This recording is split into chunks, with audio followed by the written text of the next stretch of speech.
Tonight, we journey together into one of the most devastating winters ever recorded in human history. The Great Frost of 1709. A winter so brutal, so unrelenting, that it rewrote the boundaries of what Europeans believed nature could inflict upon them. This was not merely a season of cold weather. This was a cataclysm that transformed entire nations, brought kingdoms to their knees, and left scars in the collective memory that would echo for generations. Imagine, if you will, the morning of January 6th, 1709. You wake in your cottage somewhere in France, or perhaps the Netherlands, maybe southern England. The air in your room is so cold that ice has formed on the inside of your windows. Not a thin film, but thick crystalline sheets that completely obscure the world beyond. Your breath doesn't just mist before you, it freezes instantly. Tiny ice particles falling like snow with each exhale.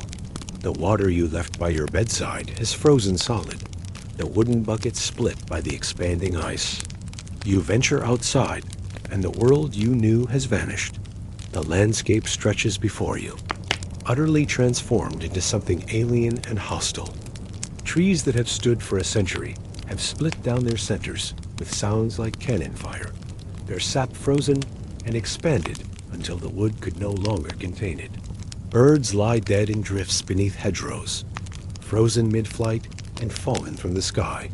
The River Thames in London has become a solid highway of ice thick enough to support entire frost fairs, with oxen roasted over open fires and printing presses set up on the frozen water itself. But this is not a picturesque winter wonderland. This is survival at its most desperate. This is a winter that will kill an estimated 600,000 people across Europe before it releases its grip. A winter that will destroy crops for the coming year, creating famines that stretch into the next decade. A winter that will reshape economies, redraw political boundaries, and alter the course of the War of Spanish Succession, one of the most significant conflicts of the age. Before we step fully into this frozen world, I want to welcome you here, wherever you are. If you're listening from the comfort of your warm bed in the United States, Europe, Asia, Africa, or somewhere far across the sea, I'm grateful you've joined me tonight. Tell me in the comments where in the world you're watching from, and what time it is right now as you settle in. Are you winding down after a long day? Or are you listening in the deep hours of the night when the world feels suspended between one day and the next? If you enjoy these journeys into history, these slow, gentle explorations of the past that help quiet the modern mind, please don't forget to like this video and subscribe for more. Share your thoughts in the comments below. Your engagement helps us bring more of these carefully crafted stories to you, and I read every comment, treasuring the community we're building together, one restful night at a time. Now, take a moment to get truly comfortable. Adjust your pillow, settle deeper under your blankets. Perhaps pour yourself some tea, or simply let yourself sink into the softness around you. Let the concerns of today fall away like snow sliding from a roof. When you're ready, close your eyes, take a deep, slow breath, and come with me as we step into the dawn of what would become known as the Great Frost of 1709, the winter that froze Europe forever. The stage for this catastrophe was set years before the first snowflake fell. Europe in the early 18th century was already a continent under strain. The War of Spanish Succession had been raging since 1701, pitting France and Spain against a grand alliance of England, the Dutch Republic, Austria, and other powers. Armies marched back and forth across fields that should have been growing crops. Taxes were crushing. Trade routes were disrupted.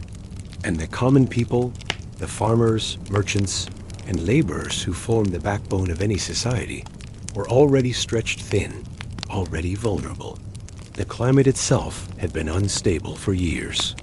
The period historians now call the Little Ice Age had been affecting Europe since the 14th century, bringing generally cooler temperatures and more unpredictable weather patterns. Harvests had been unreliable. Springs came late. Summers were shorter and cooler than in previous centuries. But nothing, Absolutely nothing in living memory had prepared anyone for what was coming. The autumn of 1708 had been relatively mild, even pleasant in some regions. Farmers had gathered their harvests, not abundant perhaps, but sufficient. Firewood had been laid in for winter. Animals had been brought closer to homes or into barns. The usual preparations had been made, the same preparations that had served for generations. And then, in the first days of January 1709, something changed. Chapter 1. The arrival of the frost. The cold came suddenly, descending upon Europe like a predator striking.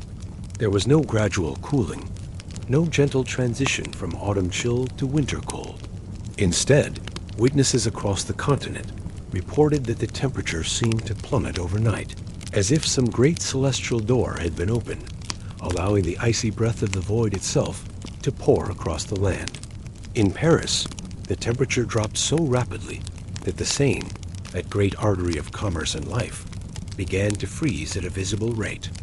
Merchants standing on the Pont Neuf watched in astonishment as ice crept across the water as surface like a living thing, reaching out from the banks in crystalline fingers that grew longer and thicker with each passing hour. By nightfall on January 6th, the river was impassable to boats. By the morning of the 7th, it was solid enough to walk upon. The same scene played out across thousands of towns and villages. In the Netherlands, the canals that were the lifeblood of Dutch commerce became frozen highways almost overnight. In England, the Thames began its transformation into solid ice. In Italy, even the lagoons of Venice froze, an occurrence so rare that the oldest inhabitants could recall nothing like it in all their years. Gondolas were trapped in ice, their sleek black forms rendered immobile and useless. But it was not just the waters that froze. The very earth itself seemed to crystallize. Soil that had been merely cold became hard as iron, resistant to any spade or plow. Farmers who had hoped to do some winter preparation found their fields utterly unyielding. Roads, already difficult in winter, became treacherous paths of ice and frozen mud, ridged and uneven, capable of breaking cartwheels or snapping horses' legs. In the cities, the cold invaded every space. Inside homes, despite fires burning in every hearth, the temperature remained barely above freezing. Water kept indoors froze overnight. Ink froze in its pots, making writing nearly impossible. Wine and ale froze solid in their bottles and barrels, the liquid expanding and shattering containers, creating scenes of bizarre destruction in cellars across Europe. Wealthy merchants watched in dismay as their stores of expensive wines burst forth from broken casks, freezing in red and gold puddles on cellar floors. The poor suffered immediately and severely.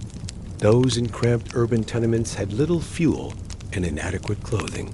Children woke with frost on their eyelashes, their small bodies shivering uncontrollably, despite being wrapped in every scrap of cloth the family possessed.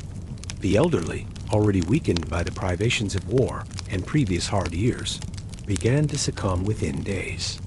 In Paris alone, parish records show a sudden spike in deaths starting in the second week of January, predominantly among the very young and very old. Animals fared no better. Chickens froze to death in their coops, despite the straw and their own body heat. Cattle, kept in barns, stood with ice forming on their hides, their breath creating clouds that froze into delicate ice crystals hanging in the air. Horses, essential for transport and agriculture, required constant attention to prevent frostbite on their legs and ears. Many animals simply gave up, lying down in the straw and not rising again, their bodies stiff and cold by morning. Wild creatures suffered catastrophically. Birds died in enormous numbers, falling from trees and rooftops like macabre snow. Deer in the forests stood huddled together, conserving what little warmth they could, but many were found frozen in place, their legs locked, their eyes glazed with ice. Rabbits retreated into their burrows and did not emerge. Foxes grew desperate, venturing into villages in broad daylight, their usual wariness overcome by the gnawing hunger and the cold that penetrated to their very bones. The nights were the worst. As the weak winter sun set, what little warmth it had provided vanished entirely. Temperatures plummeted to levels that seemed impossible. In some regions, measurements suggested temperatures as low as minus 25 degrees Celsius, or about minus 13 degrees Fahrenheit. But these are modern measurements, translated from contemporary descriptions. The people of 1709 had no thermometers in most homes. They knew only that the cold was unlike anything they had experienced, anything their parents or grandparents had described, anything recorded in the parish books going back generations. Families huddled together through these endless nights, bodies pressed close for warmth. Fires were fed constantly, the precious wood supply diminishing at an alarming rate. The sound of these nights was distinct and eerie. The crackle and hiss of fires, the occasional groan of frozen timbers contracting in the cold, the sharp crack of ice forming, and underneath it all, a profound silence. No dogs barked, no owls hooted, no wind stirred. The world seemed to hold its breath, waiting. People began to speak of the cold as if it were a sentient thing, a malevolent presence that had settled over the land with intent to harm. Prayers were offered in churches across Europe, begging for deliverance from this unnatural winter. Priests and ministers struggled to provide comfort, while privately wondering if this might indeed be some form of divine judgment, though for what sin they could not say. In rural areas, isolated farmsteads found themselves cut off entirely from the outside world. Roads became impassable, not just from ice, but from snowdrifts that piled higher than a man's head. Families rationed their food carefully, unsure how long the cold would last, unable to venture out to check on neighbors or seek help. The isolation was profound and psychologically devastating. In the vast whiteness, in the bitter cold and silence, it was easy to believe you were the last people left alive in the world. As January wore on, it became clear that this was not a typical cold snap that would break after a week or two. The skies remained clear and merciless, offering brilliant sunshine during the day that provided light but almost no warmth, and star-filled nights of bone-deep cold. No clouds gathered to insulate the earth. No snow fell to blanket and protect. Just day after day of crystalline clarity and killing frost. The great frost had arrived, and it would maintain its grip for weeks to come, testing the endurance, ingenuity, and humanity of millions across the European continent. Chapter 2. Life Under the Ice. As the second and third weeks of January unfolded, Europeans began the grim work of adapting to a new reality. This was not weather to be endured for a few days.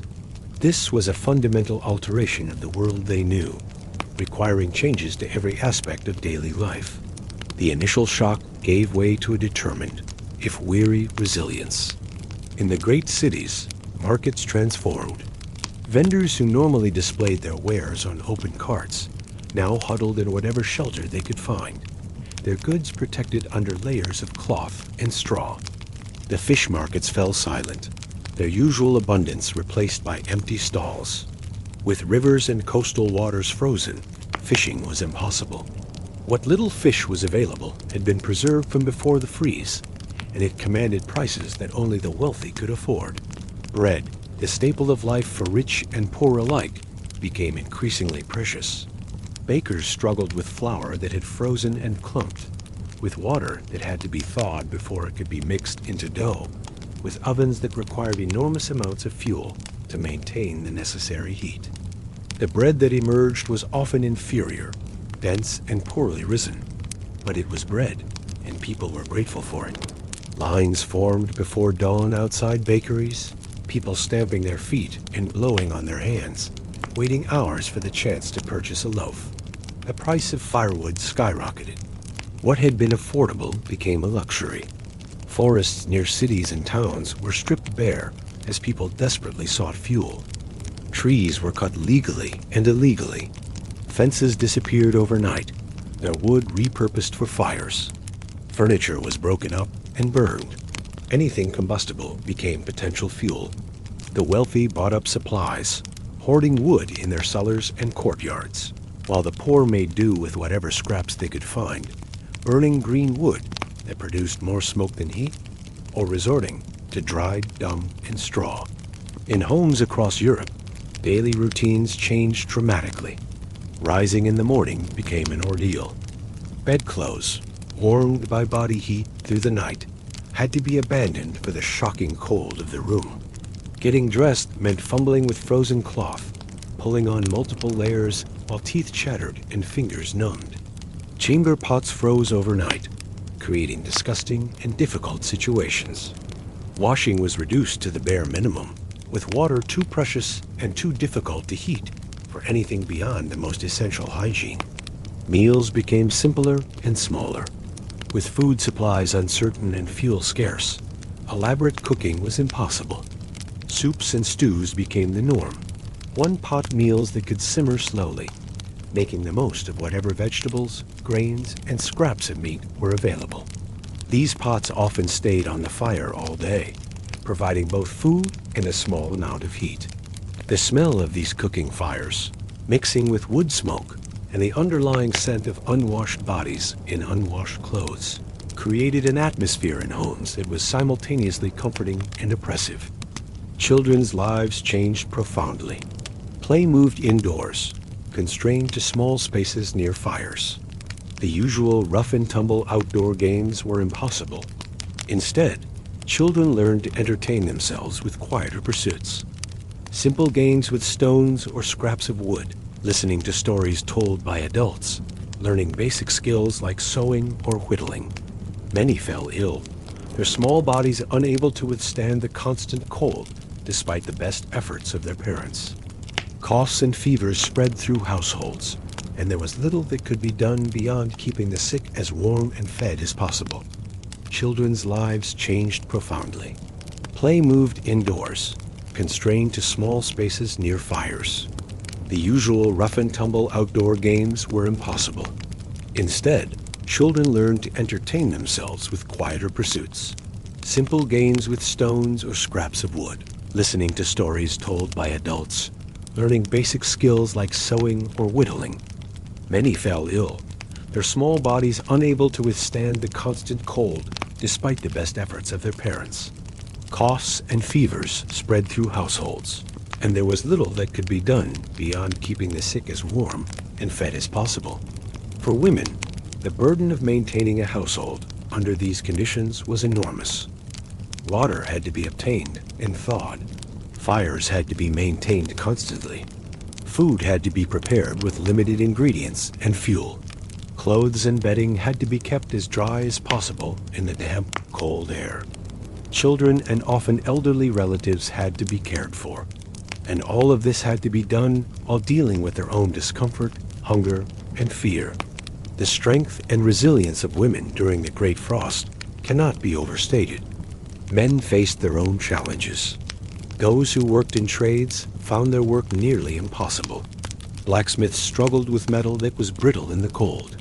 Masons and builders had no work, as mortar would not set in such temperatures. Laborers who depended on daily wages found themselves unemployed, their family survival threatened. Farmers, though their heaviest work was months away, worried constantly about their animals, their stored food, their ability to plant when spring finally came. In the countryside, the isolation was profound. Many rural families went weeks without seeing anyone outside their immediate household. The normal social fabric of village life, the casual visits between neighbors, the gathering at the village well or common oven, all of this ceased. People survived in small, isolated units, each family wondering how others were faring, but unable to check. When the thaw eventually came, there would be grim discoveries. Elderly couples found dead in their cottage, having run out of fuel and food. Isolated farmsteads where an entire family had perished.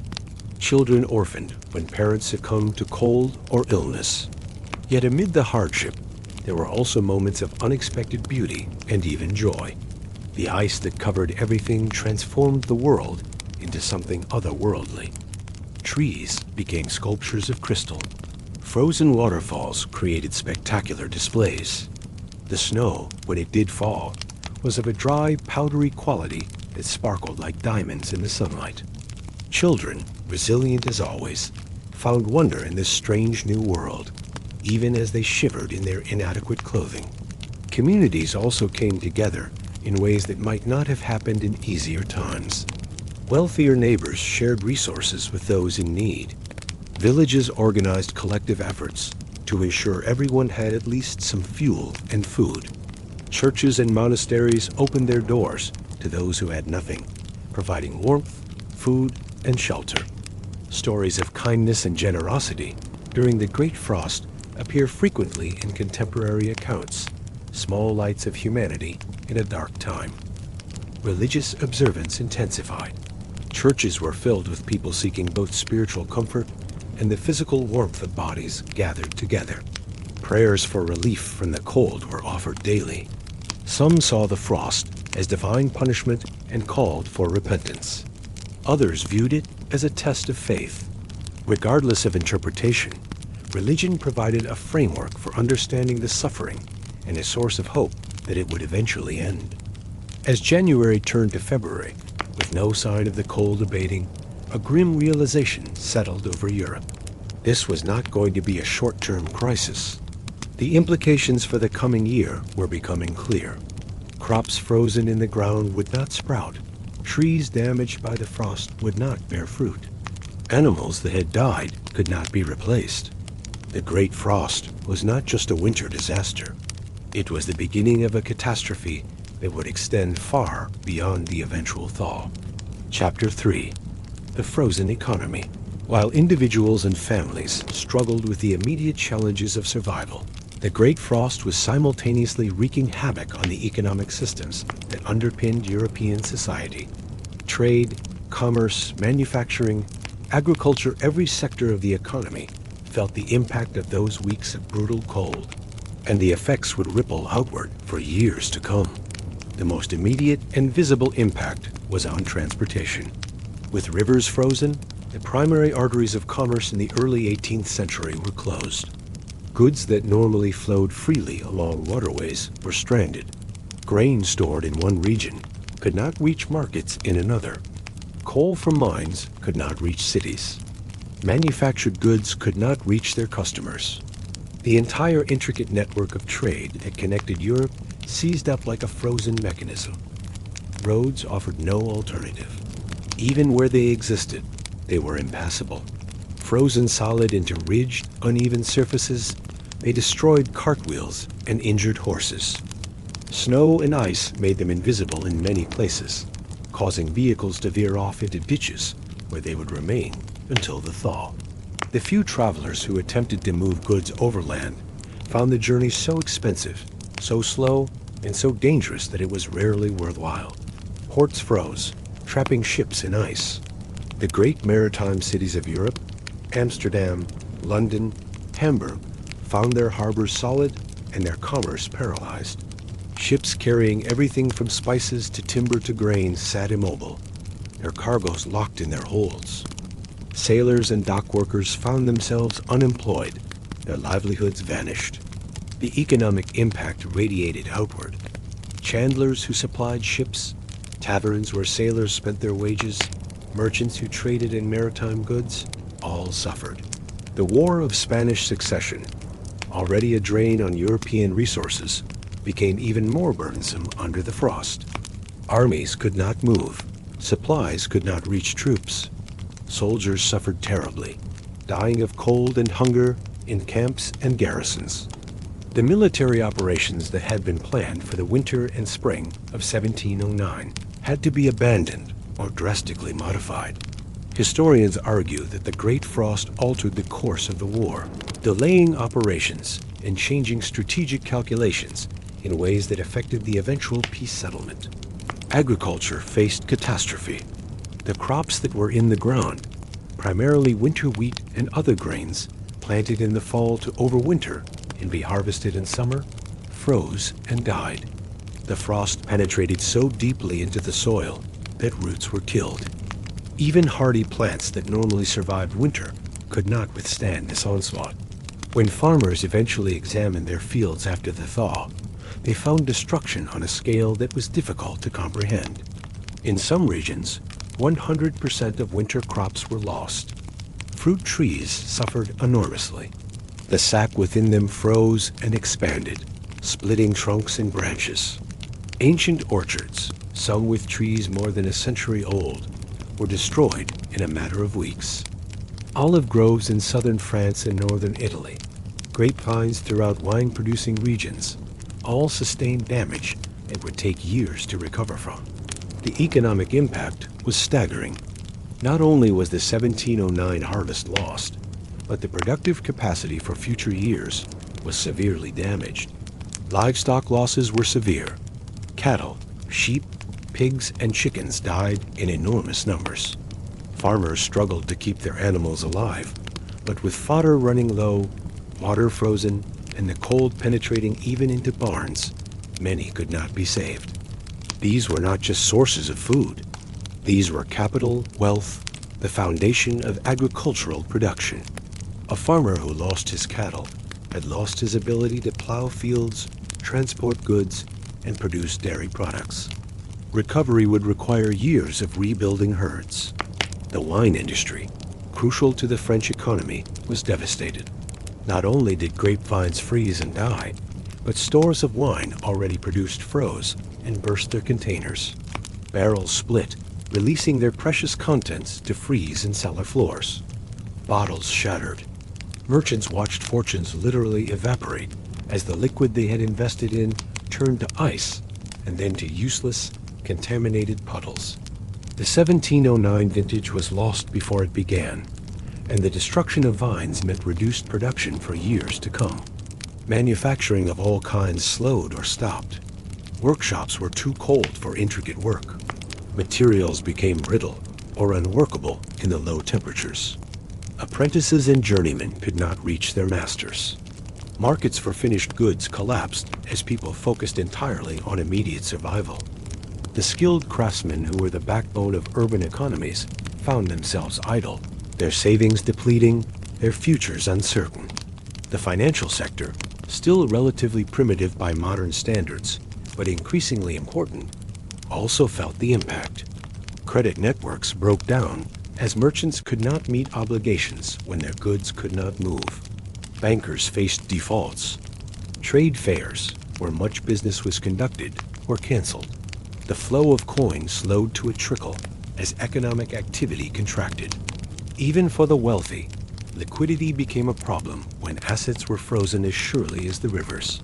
Tax collection, essential to governments waging war and maintaining order, became nearly impossible. Tax collectors could not travel. Taxpayers, even if willing, could not get funds to collection points. And as economic activity collapsed, there was simply less wealth to tax. Governments across Europe faced fiscal crises, their revenues plummeting at precisely the moment when the need for relief spending was soaring. The price of basic necessities became severely distorted. Firewood, as already mentioned, skyrocketed in price. Bread, when it could be found, cost multiples of its pre-frost price. On the other hand, goods that were not immediately essential, luxury items, fine cloth, jewelry, could hardly be sold at any price. The normal mechanisms of the market had been overwhelmed by the sudden, severe shock of the frost. Speculation and hoarding became common. Those with resources bought up whatever food and fuel they could find, betting that prices would continue to rise. This behavior, while economically rational from an individual perspective, worsened the suffering of the poor. Grain that could have fed hungry people sat in warehouses, held off the market in anticipation of higher prices. Riots and protests erupted in some cities as desperate people demanded that hoarded goods be released. The poor suffered most, as they always do in economic crises. Already living on the edge of subsistence, they had no reserves to fall back on. When prices rose and work disappeared, they faced immediate destitution. Begging increased dramatically. Vagrancy and petty crime rose as desperate people did whatever they could to survive.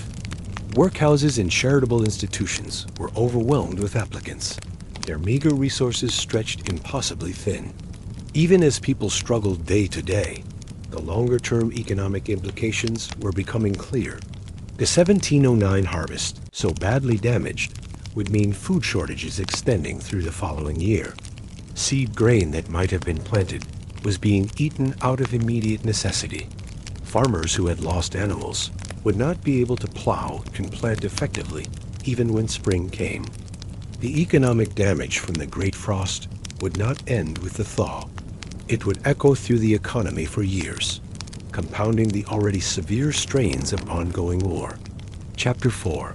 The human toll behind every statistic, every economic figure, every historical generalization about the Great Frost of 1709. There were individual human beings experiencing fear, suffering, loss, and occasionally remarkable resilience. The human toll of that terrible winter cannot be captured in numbers alone, though the numbers are staggering enough. An estimated 600,000 people died across Europe as a direct or indirect result of the frost. But each of those deaths was a person, with a name, a family, a life cut short by cold and hunger. Death came in many forms during the Great Frost. The most immediate killer was hypothermia. Despite best efforts to stay warm, many people simply could not maintain adequate body heat. The elderly were particularly vulnerable, their bodies less able to regulate temperature. They would go to sleep by a dwindling fire and simply not wake up, their core temperature dropping until their hearts stopped. Children, too, with their small bodies and higher surface area to volume ratio, lost heat rapidly and succumbed in heartbreaking numbers. Frostbite claimed limbs and lives. Fingers and toes exposed to the bitter cold froze, the tissue dying and turning black. In an era before modern medicine, there was little that could be done. Some amputations were attempted, crude operations without anesthesia or antiseptics that often led to infection and death. Many people survived the winter, but were left permanently maimed, unable to work, a burden on families already stretched to the breaking point. Hunger and malnutrition weakened immune systems and made people vulnerable to disease. Illnesses that a healthy body might have fought off became killers. Pneumonia spread through communities, filling lungs with fluid and causing suffocating deaths. Tuberculosis, always present in the population, flared up as people's resistance dropped. Typhus, spread by lice that thrived in the unwashed, overcrowded conditions people endured, killed thousands. Starvation was a slower, more agonizing death. As food supplies dwindled and prices rose beyond what the poor could afford, bellies emptied and bodies began to consume themselves. Contemporary accounts describe skeletal figures wandering streets, too weak to work or even to beg effectively. Children with distended bellies and stick-thin limbs. The profound despair in the eyes of parents watching their children waste away. Some deaths were more sudden and dramatic. Buildings collapsed under the weight of accumulated ice and snow, crushing inhabitants. Fires started in desperate attempts to stay warm, or from unattended hearths when exhausted people fell asleep, burned through homes and even whole blocks. People traveling on frozen rivers fell through thin ice and drowned in the black water below. Trees, weakened by frost, fell without warning, killing the unlucky. Suicide rates increased, though they were often not recorded as such. The combination of physical suffering, fear, hopelessness about the future, and in some cases, the anguish of watching loved ones die, drove some to take their own lives. Others engaged in what might be called passive suicide, simply giving up, refusing food or warmth, choosing to end their suffering. But the Great Frost also revealed remarkable human strength and compassion. Stories abound of neighbors helping neighbors, strangers taking in the destitute, families sharing their last scraps of food. A merchant in Paris opened his warehouses to feed the hungry. In the countryside, a wealthy landowner had his forests cut and the wood distributed free to his tenants. A young woman in Amsterdam organized a group to check on the elderly living alone, making sure they had fuel and food. Religious institutions, despite their own struggles, provided crucial relief. Monasteries and convents shared their stores. Churches became warming centers where people could gather for a few hours of relative comfort. Priests and nuns risked their own health to minister to the sick and dying. These acts of mercy undoubtedly saved lives and provided comfort when it was desperately needed. Families pulled together, often literally huddling close for warmth, sharing everything they had. Parents made agonizing decisions about how to allocate scarce resources. Do you give the last of the bread to the children who need it to grow, or to the working adults whose labor is needed? Do you burn the last of the fuel now, or save it for later, gambling that you can endure the cold a little longer? These were not abstract ethical questions, but immediate life or death decisions faced thousands of times each day across the continent. Some people fled, abandoning their homes and heading south in search of warmth and food. Roads, despite being nearly impassable, carried a stream of refugees. These journeys were perilous. Many died along the way, their bodies left by the roadside to be found weeks later when the thaw came. But some made it to milder regions, where they became beggars and vagrants, straining the resources of communities that had their own problems. The psychological impact of the Great Frost was profound and lasting. People who lived through it carried the trauma for the rest of their lives. Years later, they would still talk about the terrible winter, measuring all subsequent hardships against it. Some developed what we might now recognize as post-traumatic stress, triggered by cold weather or food shortages. The fear that such a disaster could happen again never entirely left them. Children who survived grew up marked by the experience. Some became intensely focused on security, hoarding food and fuel, unable to feel truly safe. Others developed a fatalistic attitude, a sense that life was precarious and could be taken away at any moment. The generation that came of age during the Great Frost was shaped by it in ways that influenced European society for decades. The grief from the mass deaths was also long-lasting. In an era when death was more familiar than it is to us now, the sheer scale of loss was still shocking. Entire families were wiped out. Communities lost substantial portions of their population. The social fabric was torn. Networks of relationships severed, knowledge and skills lost when their bearers died. The process of rebuilding, both physically and emotionally, would take many years. Records from the time provide haunting glimpses into individual experiences. A letter from a mother in Provence describes watching her 3 children die one by one, unable to keep them warm or fed. A diary entry from a merchant in London records his daily visits to the frozen Thames, his fascination mixed with dread at the unnatural sight. Parish registers show the sudden spike in burials, sometimes with poignant notes: frozen to death, died of want. The cold took him. The Great Frost did not discriminate entirely by class, though the poor certainly suffered more.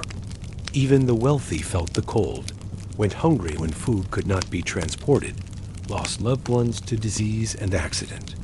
The Sun King himself, Louis XIV, saw the spectacular gardens of Versailles destroyed, exotic plants carefully cultivated for decades killed in a matter of days. While his suffering was undoubtedly less than that of his poorest subjects, it was a reminder that nature's fury could touch even the most powerful. As February continued with no break in the cold, despair deepened. How long could this go on? Would winter never end? These questions were on everyone's lips. Some began to believe that this was the new normal, that the world had fundamentally changed, that they would have to adapt to this frozen existence. Others prayed more fervently than ever for relief, for a sign that God had not abandoned them. Chapter 5. The Thaw and its Aftermath. In late February, after nearly 2 months of relentless cold, the weather finally began to change. The shift was not sudden or dramatic. There was no single day when winter released its grip.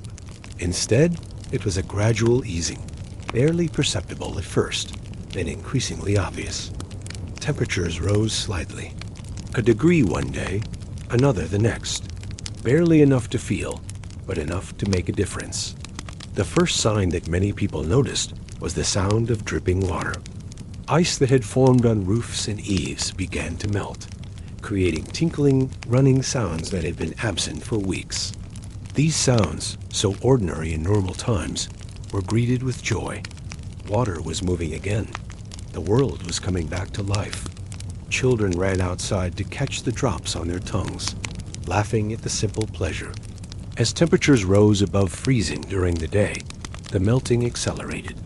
Ice on rivers began to break up, though it did so in ways that created new dangers. Huge ice floes, some weighing many tons, broke free and moved with the current, crashing into bridges and boats, sometimes destroying structures that had stood for centuries. The sound of ice breaking was thunderous, carrying for miles, a declaration that winter was finally weakening. But the thaw brought its own set of problems. The water from melting snow and ice had to go somewhere, and with the ground still frozen solid, it could not soak in. Rivers overflowed their banks. Fields became lakes. Basements flooded. Roads that had been passable when frozen became impassable quagmires of mud. In some regions, flooding from the thaw caused more immediate damage than the frost itself had done. As the ground began to thaw, the true extent of the agricultural damage became apparent. Farmers walked their fields and were horrified by what they found. Crops that had looked merely frozen were in fact dead, rotted by the frost. The percentage of winter crops lost varied by region, but in many areas approached 100%. This meant there would be no harvest in the summer of 1709 from fields that should have been waving with grain. Orchards presented a scene of devastation. Trees that had appeared intact while frozen revealed their damage as they thawed. Bark split away from trunks. Branches that looked healthy were brittle and dead. Farmers had to make agonizing decisions about which trees might recover and which should be cut down. Some orchards that had produced fruit for generations were now fields of dead wood. Vineyards faced similarly grim prospects. Grapevines, their sap frozen and expanded, had been killed at the root in many cases. Even those that showed signs of life would not produce grapes in the coming season. For regions whose economy depended on wine production, this was catastrophic. Years of work and investment had been destroyed in weeks. As roads became passable again, the movement of people and goods resumed, and the full scope of the catastrophe revealed itself. Travelers brought tales of entire villages where everyone had died. Isolated farmsteads, silent and abandoned. Cities where the death toll had been staggering. The realization that this was not just a local disaster, but a continent-wide catastrophe settled heavily on people already exhausted and traumatized. The economic challenges that had been immediate during the frost became long-term problems. With crops destroyed, there would be food shortages for the entire coming year and potentially beyond. Grain stores that had been depleted during the winter needed to be rebuilt, but there was little grain to be had. Prices remained high, in some cases climbing even higher as the reality of failed harvests sank in. Bread riots erupted in cities across Europe. Hungry people demanded that authorities do something, anything, to feed them. In Paris, bakeries were attacked, their contents seized by angry crowds. In other cities, grain warehouses were broken into. Governments struggled to maintain order while also trying to organize relief. Some regions instituted rationing. Others banned the export of grain, hoping to keep what little they had for their own people. The spring planting season was severely compromised. Farmers who had lost animals could not plow as effectively. Seed grain was scarce, with much of what should have been saved for planting having been consumed during the hungry winter. Fields that normally will have been prepared and planted in March and April remained unworked. The implications for the 1710 harvest were ominous. Governments across Europe, already strained by war, had to divert resources to relief efforts. Louis XIV's administration in France organized grain purchases from unaffected regions and from overseas. bringing wheat from as far away as North Africa.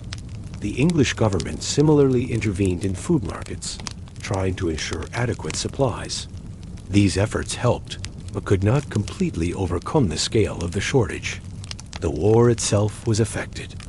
Military operations planned for 1709 had to be scaled back or canceled entirely. Armies could not be supplied adequately when food was scarce for everyone. The economic damage made it harder for governments to raise funds for military expenses. Some historians argue that the Great Frost effectively ended any chance of a decisive military outcome to the War of Spanish Succession, contributing to the eventual negotiated settlement. Disease continued to be a problem even after the thaw. Weakened populations were vulnerable to epidemics. Typhus, which had spread during the winter, continued to kill. Dysentery increased as poor sanitation and contaminated water affected communities. The death toll from the Great Frost continued to climb even as the weather improved, as malnutrition and disease claimed those who had survived the cold itself. Despite all the challenges, there were also signs of recovery and resilience. Farmers who had lost crops began the work of replanting. Those who had lost trees started clearing land and thinking about what new trees to plant, a long-term investment in a future they hoped to see. Merchants began to reconnect trade routes. Artisans returned to their workshops.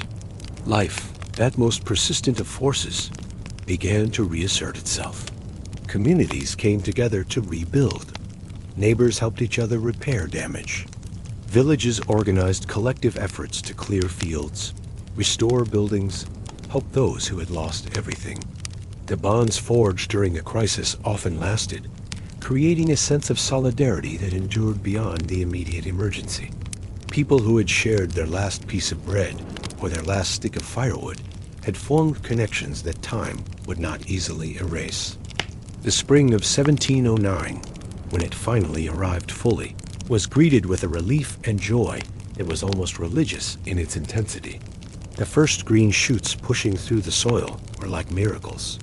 The first bird songs after months of silence brought tears to people's eyes. The sun, climbing higher in the sky and finally providing real warmth, felt like a benediction. Europe had survived the Great Frost, but it was a Europe forever changed. Chapter 6. Legacy and Remembrance. The Great Frost of 1709 did not simply end when temperatures rose and ice melted. Its effects rippled through European society for years, in some cases decades afterward. The immediate crisis of survival gave way to a longer-term process of recovery, adaptation, and memory formation. The winter that froze Europe forever left marks that went far beyond the physical damage to crops and infrastructure. The food crisis triggered by the frost extended well into 1710 and in some regions beyond. The failed harvest of 1709 meant reliance on depleted stores and whatever could be imported. Prices remained elevated. Rationing continued in many areas. The spring planting of 1709 had been compromised, which affected the 1710 harvest, even in regions where the weather that year was normal. It took several growing seasons before agricultural production returned to pre-frost levels. The economic disruption had lasting consequences. Merchants who had lost fortunes during the frost sometimes never recovered.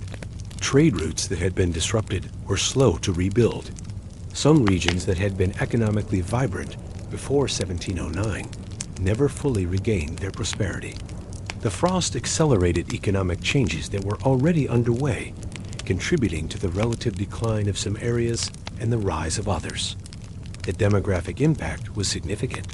The 600,000 deaths concentrated heavily among the young and old skewed population structures. There were fewer children to grow up and become workers and parents. There were fewer elderly to provide wisdom and continuity. Some communities simply ceased to exist, their entire population dead or dispersed. The loss of population in an era when population was the foundation of economic and military power weakened Europe as a whole. Agricultural practices changed in response to the frost. Farmers became more cautious. more focused on resilience and risk management. There was increased interest in crop diversification, in not relying too heavily on single crops that might fail. Some regions shifted what they grew, moving away from frost-sensitive crops. The experience of 1709 was passed down as a cautionary tale, influencing agricultural decisions for generations. The Great Frost also affected European culture in less tangible but still important ways. It appeared in literature, art, and music. Writers used it as a metaphor for suffering, endurance, and divine judgment. Artists depicted the frozen landscapes and the human suffering. Composers wrote pieces that tried to capture the eerie beauty and the terror of that winter. The frost became part of the shared cultural memory. In religious terms, the frost was interpreted in various ways. Some saw it as punishment from God, calling for repentance and reform. Others viewed it as a test of faith that had been endured and passed. Still others took it as evidence that the end times were approaching, that the natural order was breaking down. These interpretations influenced religious movements and debates in the years that followed. The frost also had political consequences. Governments that were seen as responding effectively gained legitimacy. Those that failed to provide adequate relief were criticized, and in some cases faced resistance.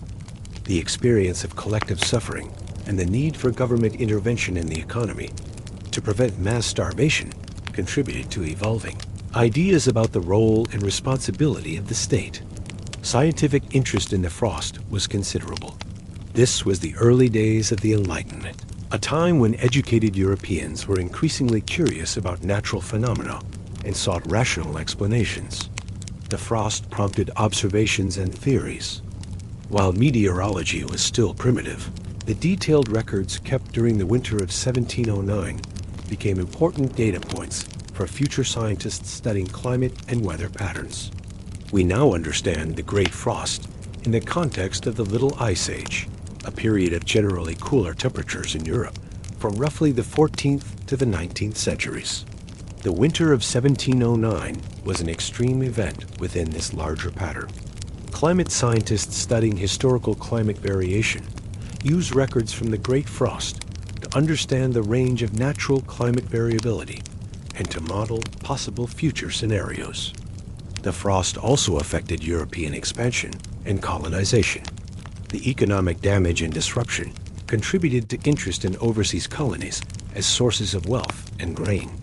The realization that Europe could face catastrophic food shortages made overseas territories seem more valuable.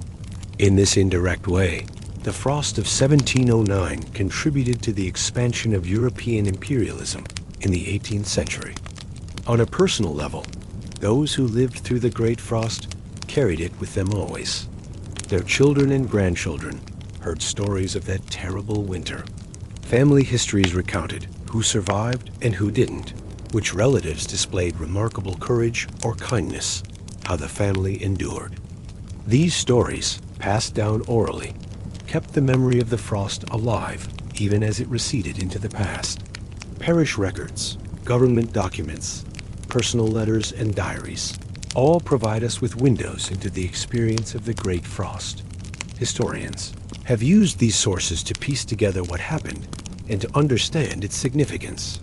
The story of the frost is not just about weather. It is about human suffering and resilience, about society under extreme stress, about how people respond when faced with catastrophe. There are lessons from the Great Frost that remain relevant today. It demonstrates the vulnerability of human societies to environmental shocks. It shows how quickly complex systems like economies can be disrupted. It reveals both the worst and the best of human nature, hoarding and selfishness, alongside sharing and compassion. And it reminds us that extreme events, while rare, do happen and can have consequences far beyond their immediate impact. As we face our own environmental challenges, including climate change that may bring more frequent extreme weather events, the story of the Great Frost of 1709 feels particularly resonant. Those people, lacking our technology and resources, endured a winter that would challenge even modern societies. Their struggle reminds us both of human fragility and human strength. The Great Frost ended more than 3 centuries ago, but it has not been forgotten. In Europe, particularly in the regions that suffered most severely, it remains part of historical consciousness.